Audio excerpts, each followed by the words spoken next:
Mazmur 126 ayat 4. Pulihkanlah keadaan kami ya Tuhan, seperti memulihkan batang air kering di tanah Negeb.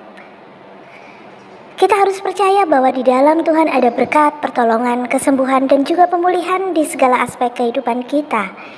Tuhan Yesus sendiri berkata, "Aku datang supaya mereka mempunyai hidup dan mempunyainya dalam segala kelimpahan."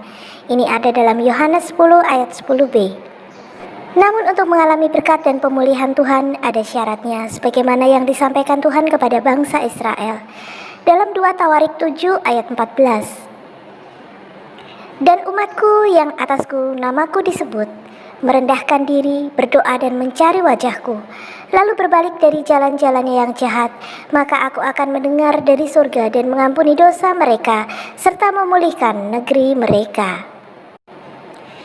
Inilah yang Tuhan kehendaki untuk kita perbuat supaya kita beroleh pemulihan. Yang pertama, kita harus merendahkan diri di hadapan Tuhan dan mengakui dosa-dosa kita. Alkitab menyatakan dengan jelas di dalam Matius 23 ayat 12, "Barang siapa meninggikan diri, ia akan direndahkan, dan barang siapa merendahkan diri, ia akan ditinggikan." Merendahkan diri memiliki arti yang berbeda dengan rendah diri atau minder. Merendahkan diri merupakan lawan kata dari meninggikan diri. Merendahkan diri berarti membiarkan diri kita berada di tempat yang lebih rendah dari orang lain, di mana kita bersikap apa adanya, terbuka dengan kelemahan kita. Merendahkan diri di hadapan Tuhan berarti menyadari akan kekurangan, keterbatasan, dan ketergantungan kita sepenuhnya kepada Tuhan.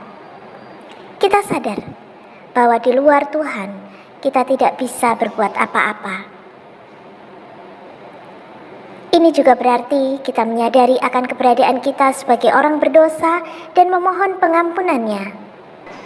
Dan dalam 1 Yohanes 1 ayat 9, "Jika kita mengaku dosa kita, maka Ia adalah setia dan adil, sehingga Ia akan mengampuni segala dosa kita dan menyucikan kita dari segala kejahatan." Merendahkan diri di hadapan Tuhan disebut pula sebagai orang yang rendah hati. Dalam Amsal 3 ayat 34, "Orang yang rendah hati dikasihinya." Oleh karena itu, marilah kita berkata jujur kepada Tuhan, mengakui segala dosa dan pelanggaran yang telah kita perbuat, maka Dia akan mengampuni dan memulihkan kita. Merendahkan diri di hadapan Tuhan dan mengakui dosa adalah awal menuju kepada pemulihan. Dalam Yoel 2 ayat 25, "Aku akan memulihkan kepadamu tahun-tahun yang hasilnya dimakan habis oleh belalang pindahan, belalang pelompat, belalang pelahap, dan belalang pengerip, tentaraku yang besar, yang kukirim ke antara kamu." Alkitab menyatakan bahwa jiwa yang hancur, hati yang patah dan remuk tidak pernah dipandang hina oleh Tuhan.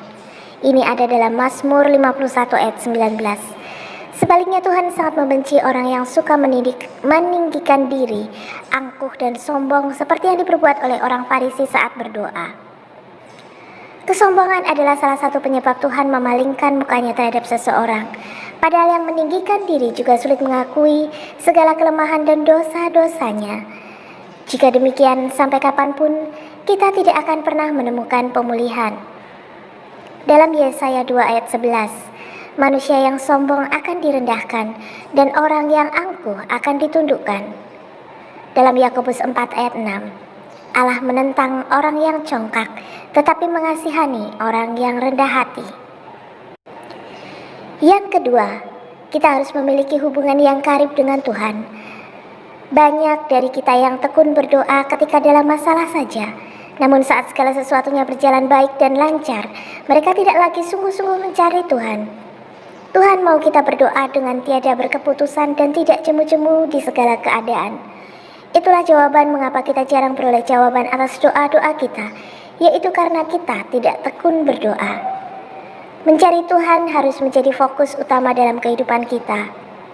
Dalam Mazmur 9 ayat 11, "Sebab tidak kau tinggalkan orang yang mencari Engkau ya Tuhan."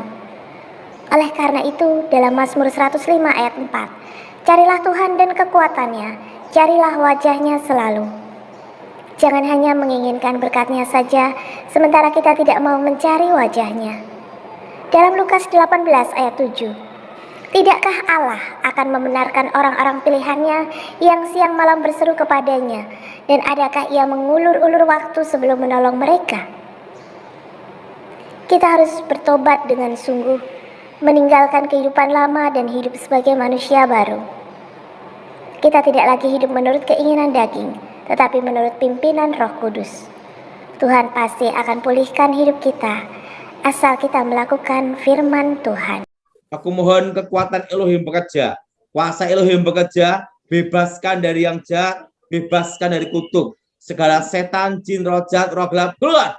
Kuasa Yesus Elohim bekerja. Berkati Ibu Rika Tuhan, dan nama Tuhan dimuliakan. Kerajaan Tuhan datang, nama Yesus di Elohim diberkati, dimuliakan dalam hidup kami semua. Berkati jemaatmu, berkati kami semua Tuhan, dan nama Yesus Elohim dimuliakan. Darah Yesus buka berkat dan buka masa depan untuk mereka semua yang ada dalam program ini. Amin.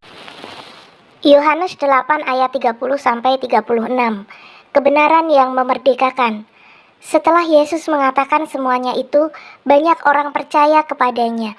Maka katanya kepada orang-orang Yahudi yang percaya kepadanya, "Jikalau kamu tetap dalam firman-Ku, kamu benar-benar adalah murid-Ku, dan kamu akan mengetahui kebenaran, dan kebenaran itu akan memerdekakan kamu."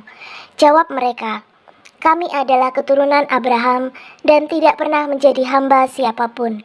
Bagaimana engkau dapat berkata, kamu akan merdeka?" Kata Yesus kepada mereka, "Aku berkata kepadamu, sesungguhnya setiap orang yang berbuat dosa adalah hamba dosa, dan hamba tidak tetap tinggal dalam rumah, tetapi anak tetap tinggal dalam rumah.